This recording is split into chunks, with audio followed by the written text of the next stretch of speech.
The best fitness tracker is now even better, or the new Xiaomi Smart Band 8 starts to lose its identity? Is there a lot that has changed with the new generation? Let's inspect.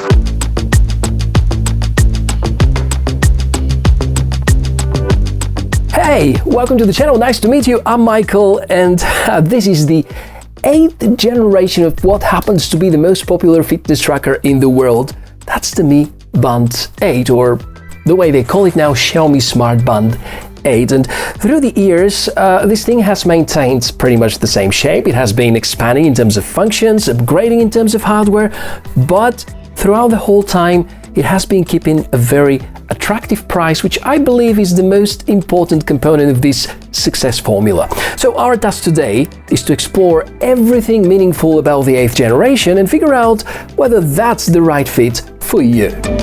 The best news is about the price. Although revamped and improved, Mi Band Series 8 remains very affordable, yet not as budget-friendly as the predecessing generations, but the price bump is just minor. This still seriously undercuts most non-Chinese fitness trackers. However, it's good to mention that we haven't seen any recent updates from Samsung, for instance, with their Galaxy Fit series. So looks like Mi Band remains one of the very few because through the years it's been so good that it kills the competition.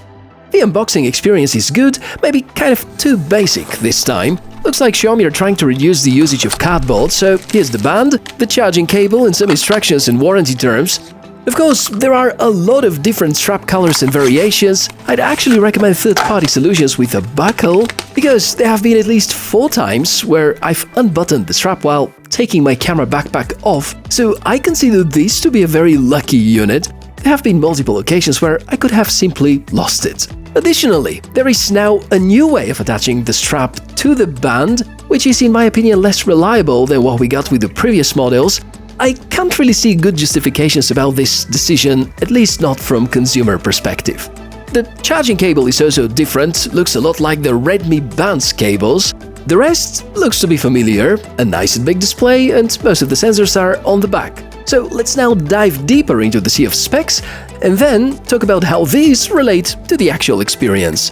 The display is AMOLED, 1.62 inches, supports auto brightness, has good pixel density, it's covered by 2.5D reinforced glass, the band is equipped with an optical heart rate sensor, an SpO2 tracker, 6 axis motion sensors, a vibration motor, a 190 mAh battery, Bluetooth 5.1, there are more than 150 tracked workout modes. You can pair with both Android devices and iOS devices, and the band weighs only 27 grams.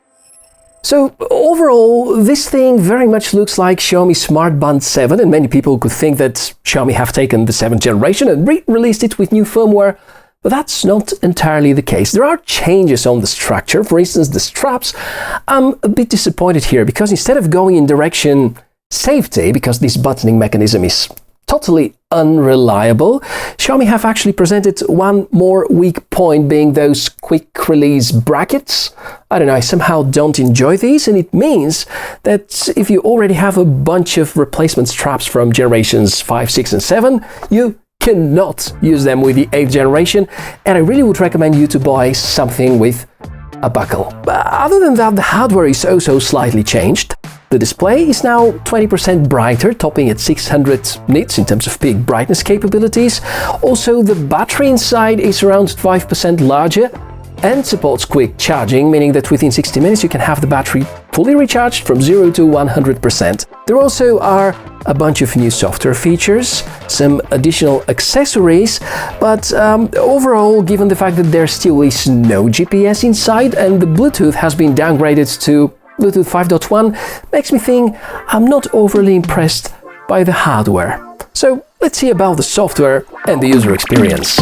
Menu navigation is quite good. If you've ever used the Mi Band, it's most certainly familiar and intuitive. In fact, it's very similar to using an Apple Watch or a Wear OS-based smartwatch, with less functions, of course. Swiping left and right gets you through the main cards, called widgets.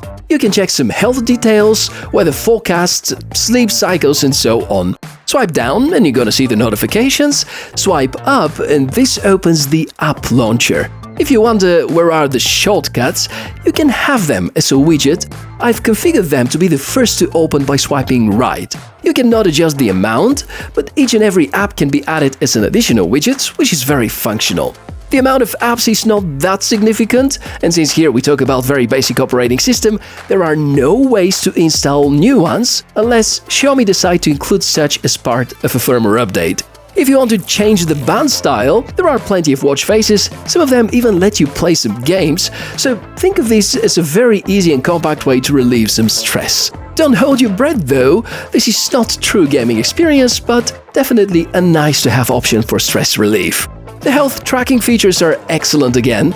HR tracking is among the best implementations in the industry in terms of accuracy and responsiveness, so are the SpO2 tracking and the sleep tracking. Again, we talk about many years of experience, so they're as good as expected. Xiaomi Smart Band 8 is now a lot better at automatically recognizing workouts. It was correct almost every single time it has suggested such one has started. You can as well choose any of the more than 150 types of workouts and track them from within the apps. There are going to be more details if you have your smartphone with you so that the tracker can borrow the GPS signal because it doesn't have satellite navigation embedded. There also are multiple productivity apps and tools such as timers, stopwatches, alarms, reminders, even events. Unfortunately, I found no way to integrate this with Google Calendar, but I guess Xiaomi are already aware of that and doing something about it. I continue to be a big fan of the alarm function. It very gently wakes you up through vibrations and is super helpful if other people sleep in the same room and you don't want to wake them up too. Concerning the battery life, if you think that this gorgeous display is going to consume a lot of battery, actually, with always-on display, 24/7 heart rate monitoring, SpO2 tracking, stress tracking, sleep tracking, auto workouts and occasional sports, it's lasting up to 5 days with always-on, and this is amazing. If you don't use always-on display, you can double this achievement, and through some optimizations, I'd bet it's gonna last 20 and more days. Stellar battery performance indeed. In the settings, there are now a bit more customizations, such as the pebble and the necklace running modes, with the latter one locking the screen and avoiding any accidental touches, and these modes may need extra accessories. There's a battery life estimator, even a press and hold screen function adjustment. Most of these features you can fine-tune from within the smartphone app, and it's the place to see all the collected information at a single place. It's called Mi Fitness. Should you want to historically check your sleep cycle, go ahead and just explore. Some tips and tricks are present about how you can improve the quality of your sleep and well-being. It's the same about the rest of the measured health metrics. If you want to explore some workouts, here's an example of a workout record without GPS involved. You receive information about heart rate and cadence, and here's a sample with GPS used, just reminding you that the signal is provided by the smartphone, and apparently a lot more details are gonna be available. No need to comment about the steps counting, they are quite precise with the Mi Bands since a few generations back. At the first sight, you may not find the PAI section in the app, it's now called Vitality Score. There also is the typical integration with Strava.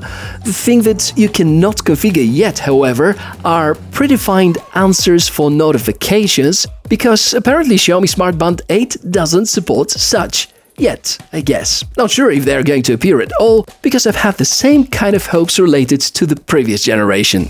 Since this is a major drawback, let's brainstorm and note down all the rest. The lack of shortcut customizations, the lack of barometer and altimeter, no smart home assistant integration, the strap-related remarks from the start, and the lack of an inbuilt GPS.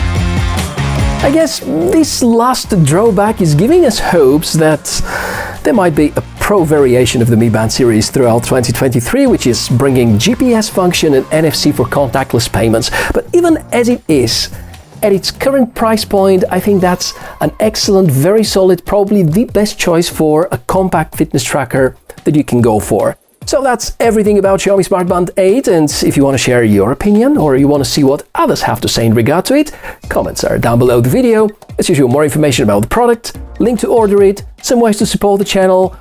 you're gonna find in the video description area. That's been everything for this episode. I've had a lot of fun while preparing it, and hopefully you felt the same way while watching it. And if that's the case, give us a like, subscribe to the channel, and I'll see you very, very soon. Bye.